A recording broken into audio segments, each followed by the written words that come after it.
Olá pessoal, tudo bem com vocês? Para quem não me conhece, meu nome é Mariana e hoje daremos sequência à nossa leitura da Bíblia inteira em um ano. Se você ainda não deixou o seu like, deixa aí, compartilhe esse vídeo e se inscreva no canal se ainda não é inscrito. Agora vamos seguir a partir do dia 166, 1 Reis 14, que diz o seguinte: A profecia de Aías contra Jeroboão. Naquela época, Abias, filho de Jeroboão, ficou doente, e este disse à sua mulher: Use um disfarce para não ser reconhecida como a mulher de Jeroboão, e vá a Siló, onde vive o profeta Aías, aquele que me disse que eu seria rei sobre este povo.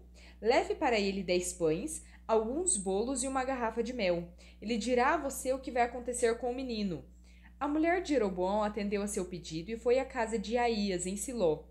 Ora, Aías já não conseguia enxergar, tinha ficado cego por causa da idade, mas o Senhor lhe tinha dito: A mulher de Jeroboão está vindo para perguntar a você acerca do filho dela, pois ele está doente, e você deve responder-lhe assim e assim. Quando ela chegar, vai fingir que é outra pessoa. Quando Aías ouviu o som dos passos junto da porta, disse: Entre, mulher de Jeroboão, por que esse fingimento? Fui encarregado de dar más notícias a você.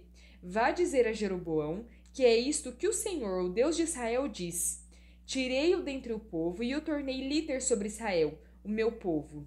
Tirei o reino da família de Davi e o dei a você, mas você não tem sido como meu servo Davi, que obedecia aos meus mandamentos e me seguia de todo o coração, fazendo apenas o que eu aprovo.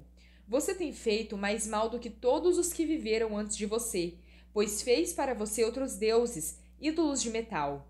Você provocou a minha ira e voltou as costas para mim. Por isso trarei desgraça à família de Jeroboão. Matarei de Jeroboão até o último indivíduo do sexo masculino em Israel, seja escravo, seja livre. Queimarei a família de Jeroboão até o fim, como quem queima esterco. Dos que pertencem a Jeroboão, os cães comerão os que morrerem na cidade, e as aves do céu se alimentarão dos que morrerem no campo. O Senhor falou. Quanto a você, volte para casa. Quando você puser os pés na cidade, o menino morrerá. Todo Israel chorará por ele e o sepultará. Ele é o único da família de Jeroboão que será sepultado, pois é o único da família de Jeroboão em quem o Senhor, o Deus de Israel, encontrou alguma coisa boa. O Senhor levantará para si um rei sobre Israel, que eliminará a família de Jeroboão. O dia virá, quando, agora mesmo, e o Senhor ferirá Israel, de maneira que ficará como junco balançando na água. Ele desarraigará Israel desta boa terra que deu aos seus antepassados e os espalhará para além do Eufrates, pois provocaram a ira do Senhor com os postes sagrados que fizeram. E ele abandonará Israel por causa dos pecados que Jeroboão cometeu e tem feito Israel cometer. Então a mulher levantou-se e voltou para Tirza. Assim que entrou em casa, o menino morreu. Eles o sepultaram e todo Israel chorou por ele, conforme o Senhor predisse por meio do seu servo, o profeta Aías. Os demais acontecimentos do reinado de Jeroboão, suas guerras e como governou, estão escritos nos registros históricos dos reis de Israel. Ele reinou durante 22 anos, e então descansou com os seus antepassados, e o seu filho Nadab foi o seu sucessor. O reinado de Roboão, rei de Judá. Roboão, filho de Salomão, foi rei de Judá. Tinha 41 anos de idade quando começou a reinar e reinou 17 anos em Jerusalém, cidade que o Senhor havia escolhido dentre todas as tribos de Israel para nela pôr o seu nome.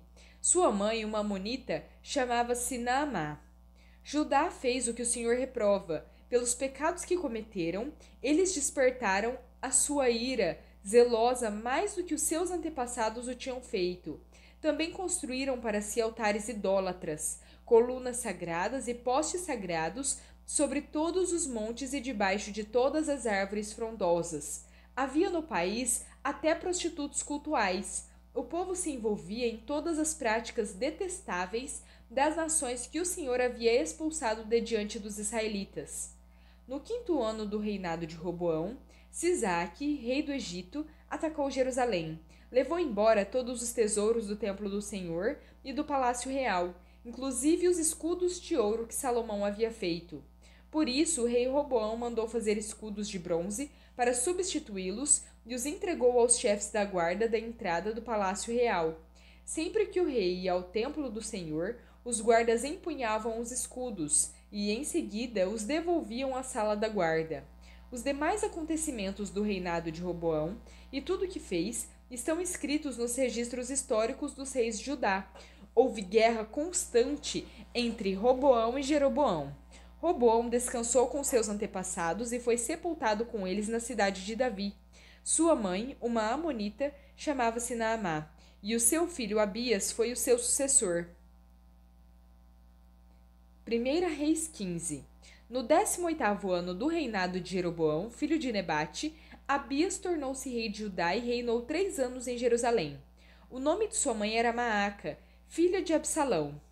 Ele cometeu todos os pecados que o seu pai tinha cometido. Seu coração não era inteiramente consagrado ao Senhor, o seu Deus, quanto fora o coração de Davi, seu predecessor.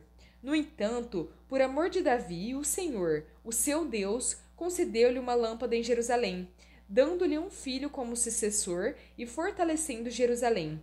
Pois Davi fizera o que o Senhor aprova e não deixara de obedecer a nenhum dos mandamentos do Senhor durante todos os dias da sua vida, exceto no caso de Urias, o hitita. E houve guerra entre Roboão e Jeroboão durante toda a vida de Abias. Os demais acontecimentos do reinado de Abias e todas as suas realizações estão escritos nos registros históricos dos reis de Judá. Também houve guerra entre Abias e Jeroboão, e Abias descansou com os seus antepassados e foi sepultado na cidade de Davi. E o seu filho Asa foi o seu sucessor. No 20º ano do reinado de Jeroboão, rei de Israel, Asa tornou-se rei de Judá e reinou 41 anos em Jerusalém. O nome de sua avó era Maaca, filha de Absalão. Asa fez o que o Senhor aprova, tal como Davi, seu predecessor. Expulsou do país os prostitutos cultuais e se desfez de todos os ídolos que o seu pai havia feito. Chegou até a depor sua avó Maaca da posição de rainha-mãe, pois ela havia feito um poste sagrado repugnante. Asa derrubou o poste e o queimou no vale do Cedron. Embora os altares idólatras não tenham sido eliminados, o coração de Asa foi totalmente dedicado ao Senhor durante toda a sua vida. Ele trouxe para o templo do Senhor a prata, o ouro e os utensílios que ele e seu pai haviam consagrado. Houve guerra entre Asa e Baasa, rei de Israel, durante todo o reinado deles. Baasa, rei de Israel, invadiu Judá e fortificou Ramá, para que ninguém pudesse entrar nem sair do território de Asa, rei de Judá. Então Asa ajuntou a prata e o ouro que haviam sobrado no tesouro do templo do Senhor e do seu próprio palácio. Confiou tudo isso a alguns dos seus oficiais e os enviou a Ben-Hadad, filho de Tabrion e neto de Ezion, rei da Síria, que governava em Damasco, com uma mensagem que dizia: façamos um tratado, como fizeram meu pai e o teu. Estou te enviando como presente prata e ouro. Agora rompe o tratado que tens com Baasa, rei de Israel, para que ele saia do meu país. Ben-Hadad aceitou a proposta do rei Asa e ordenou aos comandantes das suas forças que atacassem as cidades de Israel. Ele conquistou Ijon, Dan, Abel-Bet-Maaca e todo o Quinerete, além de Naftali. Quando Baasa soube disso, abandonou a construção dos muros de Ramá e foi para Tirza. Então o rei Asa reuniu todos os homens de Judá. Ninguém foi isentado, e eles retiraram de Ramá as pedras e a madeira que Baasa estivera usando. Com esse material, Asa fortificou Geba, em Benjamim, e também Mispá. Os demais acontecimentos do reinado de Asa, todas as suas realizações e todos os seus atos e todas as cidades que construiu, tudo isso está escrito nos registros históricos dos reis de Judá. Na velhice, Asa sofreu uma doença nos pés e, quando descansou com os seus antepassados, foi sepultado com eles na cidade de Davi, seu predecessor, e o seu filho Josafá foi o seu sucessor. Atos 10. Havia em Cesareia um homem chamado Cornélio, centurião do regimento conhecido como Italiano. Ele e toda a sua família eram religiosos e tementes a Deus. Dava muitas esmolas ao povo e orava continuamente a Deus. Certo dia, por volta das 3 horas da tarde, ele teve uma visão. viu claramente um anjo de Deus que se aproximava dele e dizia: Cornélio. Atemorizado, Cornélio olhou para ele e perguntou: Que é, Senhor? O anjo respondeu: Suas orações e esmolas subiram como oferta memorial diante de Deus. Agora mande alguns homens a Jope para trazerem um certo Simão, também conhecido como Pedro, que está hospedado na casa de Simão, o curtidor de couro, que fica perto do mar. Depois que o anjo que lhe falou se foi, Cornélio chamou 2 dos seus servos e um soldado religioso dentre os seus auxiliares, e contando-lhes tudo o que tinha acontecido, enviou-os a Jope. No dia seguinte, por volta do meio-dia, enquanto eles viajavam e se aproximavam da cidade, Pedro subiu ao terraço para orar. Tendo fome, queria comer. Enquanto a refeição estava sendo preparada, caiu em êxtase. Viu o céu aberto e algo semelhante a um grande lençol que descia à terra, preso pelas 4 pontas, contendo toda espécie de quadrúpedes, bem como de répteis da terra e aves do céu. Então uma voz lhe disse: Levante-se, Pedro, mate e coma. Mas Pedro respondeu: De nenhum modo, Senhor, jamais comi algo impuro ou imundo. A voz lhe falou segunda vez: Não chame impuro ao que Deus purificou. Isso aconteceu 3 vezes, e em seguida o lençol foi recolhido ao céu. Enquanto Pedro estava refletindo no significado da visão, os homens enviados por Cornélio descobriram onde era a casa de Simão e chegaram à porta.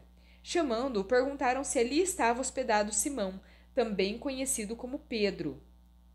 Enquanto Pedro ainda estava pensando na visão, o Espírito lhe disse: Simão, 3 homens estão procurando por você. Portanto, levante-se e desça. Não hesite em ir com eles, pois eu os enviei. Pedro desceu e disse aos homens: Eu sou quem vocês estão procurando. Por que motivo vieram? Os homens responderam: Viemos da parte do centurião Cornélio. Ele é um homem justo e temente a Deus, respeitado por todo o povo judeu. Um santo anjo lhe disse que o chamasse à sua casa, para que ele ouça o que você tem para dizer. Pedro os convidou a entrar e os hospedou. No dia seguinte, Pedro partiu com eles, e alguns dos irmãos de Jope o acompanharam. Salmo 133. Como é bom e agradável quando os irmãos convivem em união. É como óleo precioso derramado sobre a cabeça, que desce pela barba, a barba de Arão, até a gola das suas vestes. É como o orvalho do Hermon, quando desce sobre os montes de Sião. Ali o Senhor concede a bênção, da vida para sempre. Provérbios 17. Os lábios arrogantes não ficam bem ao insensato, muito menos os lábios mentirosos ao governante. O suborno é um recurso fascinante para aquele que o oferece. Aonde quer que vá, ele tem sucesso. Bom, pessoal, terminamos por aqui a nossa leitura. Espero que tenham gostado. Se gostaram, deixem o seu like, compartilhem esse vídeo, se inscrevam no canal se ainda não são inscritos. Só um esclarecimento aqui quanto a esse último versículo. Tem a sequência de provérbios, então eu leio o livro inteiro para entender o contexto, tá bom, gente? Provérbios não defende o suborno, né? Então, só para deixar claro aí, veja o contexto do versículo, tá bom? Muito obrigada, fiquem com Deus e até a próxima.